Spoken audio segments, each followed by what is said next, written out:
మీరు ప్రైవేట్ కాలేజీలలో అటెండర్ల నుంచి చిన్న చిన్న వాళ్ళని ఎవరినో ఊరు పేరు లేని వాళ్ళతో మీరు చేయించారు 12 గంటలలో చేయాలని గొప్పల కోసం గప్పాల కోసం చేసిరు మీరు లిమ్కా బుక్ రికార్డుల కోసం చేసిరు లిమ్కా బుక్ రికార్డుకు పంపించి వీళ్ళు గొప్పలు పొడిచిండ్రని లిమ్కా రికార్డుకు వీళ్ళు డేటా ఇస్తారు కానీ క్యాబినెట్కి ఇవ్వరు తెలంగాణ అసెంబ్లీకి ఇవ్వరు అధ్యక్ష వీళ్ళు ఇచ్చిన డేటా అధ్యక్ష ఇది లిమ్కా బుక్ రికార్డుల కోసం లిమ్కాకు పంపించుకున్నారు వీళ్ళు పొడిచిండ్రని 10 సంవత్సరాలు ఎందుకు దాచిపెట్టిండ్రు అధ్యక్ష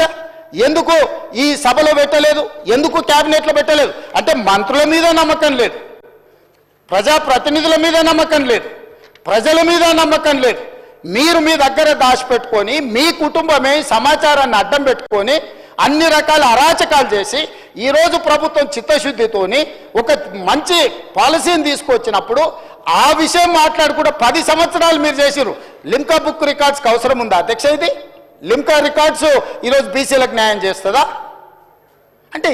ఎట్లా తయారైంది అధ్యక్ష అంటే వీళ్ళు ఎంతసేపు ఉన్నా ఉద్దర గప్పాలకు అలవాటు పడ్డారు అధ్యక్ష ఎక్కడికక్కడ పొగడ్తల కోసం పేపర్లలో టీవీలలో నేను సెల్ఫీ దిగుతా సెల్ఫ్ డబ్బాలు కొట్టుకుంటా ఇవన్నీ నన్ను నువ్వు పోగుడు నిన్ను నేను పోగుతా నా ఇప్పు నువ్వు గోకు నీ ఇప్పు నేను గోకుతా ఎంతకాలం ప్రజల్ని మోసం చేస్తారు అధ్యక్ష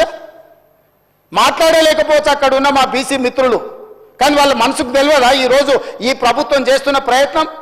ఎవరైనా ఈరోజు ప్రతిపక్షాలు డిమాండ్ చేసిండ్రు అధ్యక్ష మమ్మల్ని మేం బాధ్యత తీసుకొని ఈ ప్రక్రియ మొత్తం పూర్తి చేసి మంత్రివర్గంలో పెట్టి ఆమోదింపజేసి సభలో పెట్టి సభ ద్వారా మొత్తం దీన్ని ఆమోదించి వాళ్ళందరికీ స్థానిక సంస్థలలో కాకుండా విద్యా అవకాశాలలో రిజర్వేషన్లు పెట్టాలని మేం తాపత్రయపడుతుంటే మమ్మల్ని తప్పు పట్టేది ఏంది అధ్యక్ష ఇదెక్కడి న్యాయము ఇదెక్కడి పద్ధతి మీ కుటుంబానికి నచ్చకపోతే ఇక బలహీన వర్గాలకు అసలు ఏం మంచి జరగొద్దా